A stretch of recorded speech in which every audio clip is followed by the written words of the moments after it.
दक्ष की तपस्या और देवी शिवा का उन्हें वरदान देना। नारद जी ने पूछा, पूज्य पिताजी, दृढ़तापूर्वक उत्तम व्रत का पालन करने वाले दक्ष ने तपस्या करके देवी से कौन सा वर प्राप्त किया तथा वे देवी किस प्रकार दक्ष की कन्या हुई? ब्रह्मा जी ने कहा, नारद, तुम धन्य हो।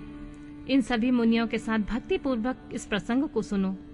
मेरी आज्ञा पाकर उत्तम बुद्धि वाले महाप्रजापति दक्ष ने क्षीर सागर के उत्तर तट पर स्थित हो देवी जगदम्बिका को पुत्री के रूप में प्राप्त करने की इच्छा से तथा उनके प्रत्यक्ष दर्शन की कामना के लिए उन्हें हृदय मंदिर में विराजमान करके तपस्या प्रारंभ की। दक्ष ने मन को संयम में रखकर दृढ़ता पूर्वक कठोर व्रत का पालन करते हुए सोच संतोष आदि नियम से युक्त हो 3000 दिव्य वर्षों तक तप किया। वे कभी जल पीकर रहते, कभी हवा पीते, कभी सर्वथा उपवास करते थे। भोजन के नाम पर कभी सूखे पत्ते भी चबा लेते थे। मुनि श्रेष्ठ नारद तदनंतर यम नियम आदि से युक्त जगदम्बा की पूजा में लगे हुए दक्ष को देवी शिवा ने प्रत्यक्ष दर्शन दिए। जगत जननी जगदम्बा का प्रत्यक्ष दर्शन पाकर प्रजापति दक्ष ने अपने आप को कृतकृत्य माना। वे कालिका देवी सिंह पर आरूढ़ थी। उनकी अंग कांति श्याम थी, मुख बड़ा ही मनोहर था। वे 4 भुजाओं से युक्त थी, हाथों में वरद अभय नील कमल और खड़ग धारण किए हुए थी। उनकी मूर्ति बड़ी मनोहारिणी थी। नेत्र कुछ कुछ लाल थे, खुले हुए केश सुंदर दिखाई देते थे। उत्तम प्रभा से प्रकाशित होने वाली उस जगदम्बा को भली भांति प्रणाम करके दक्ष ने विचित्र वचन वलियों द्वारा उनकी स्तुति की और कहा, जगदम्बा, महामाये, जगदीश महेश्वरी, आपको मेरा नमस्कार। आपने कृपा करके मुझे अपने स्वरूप का दर्शन कराया है। भगवती आद्य मुझ पर प्रसन्न होइए, शिव रूपणी प्रसन्न होइए, भक्ति वरदायिनी प्रसन्न होइए। जगत जननी, आपको मेरा नमस्कार है। ब्रह्मा जी कहते हैं, मुने, संयत चित्त वाले दक्ष की इस प्रकार की स्तुति करने पर महेश्वरी शिवा ने स्वयं ही उनके अभिप्राय को जान लिया। तो भी दक्ष से इस प्रकार कहा, दक्ष, तुम्हारी इस उत्तम भक्ति से मैं बहुत संतुष्ट हूँ। तुम अपना मनोवांछित फल मांगो। तुम्हारे देने के लिए मुझे कुछ भी अदेय नहीं है। जगदम्बा की यह बात सुनकर प्रजापति दक्ष बहुत प्रसन्न हुए और उन शिवा को बारंबार प्रणाम करते हुए बोले, जगदम्बे, महामाये, यदि आप मुझे वर देने के लिए उद्यत हैं तो मेरी बात सुनिए और प्रसन्नता पूर्वक मेरी इच्छा पूर्ण कीजिए। मेरे स्वामी जो भगवान शिव हैं, वे रुद्र नाम धारण करके ब्रह्मा जी के पूर्ण रूप से अवतीर्ण हुए हैं। वे परमात्मा शिव के पूर्वा अवतार हैं, परंतु उनका कोई अवतार नहीं हुआ है। फिर उनकी पत्नी कौन होगी?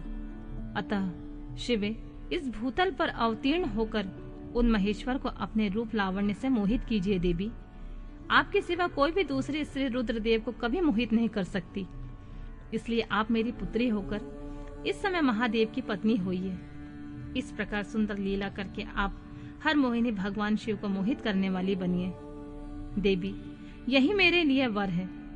यह केवल मेरे स्वार्थ की बात हो ऐसा नहीं सोचना चाहिए। इसमें मेरे ही साथ संपूर्ण जगत का भी हित है। ब्रह्मा, विष्णु और शिव से ब्रह्मा की प्रेरणा से मैं यहाँ आया हूँ।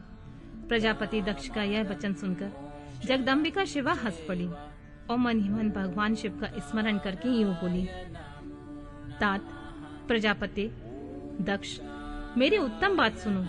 मैं सत्य कहती हूँ, तुम्हारी भक्ति से अत्यंत प्रसन्न हूँ। तुम्हें संपूर्ण मनोवांछित वस्तु देने के लिए उद्यम हूँ। दक्ष, यद्यपि मैं महेश्वरी हूँ, तथापि तुम्हारी भक्ति के अधीन हो तुम्हारी पत्नी के गर्भ से तुम्हारी पुत्री के रूप में अवतीर्ण होंगी। इसमें कोई संशय नहीं है। अनद, मैं अत्यंत दुस्सह तपस्या करके ऐसा प्रयत्न करूंगी जिससे महादेव जी का वर पाकर उनकी पत्नी हो जाऊं।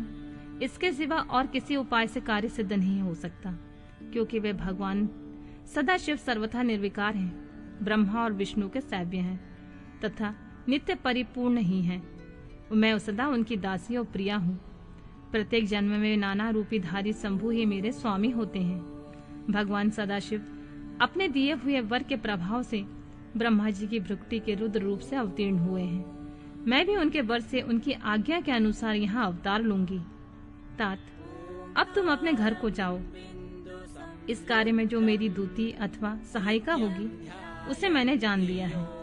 अब मैं शीघ्र ही तुम्हारी पुत्री होकर महादेव जी की पत्नी बनूंगी। दक्ष से यह उत्तम वचन कहकर मन ही मन शिव की आज्ञा प्राप्त करके देवी शिवा ने शिव के चरणार बिंदों का चिंतन करते हुए फिर कहा, प्रजापति, परंतु मेरा एक प्रण है, उसे तुम्हें सदा अपने मन में रखना चाहिए। मैं उस प्रण को सुना देती हूँ, तुम उस सत्य को समझो, मिथ्या ना मानो।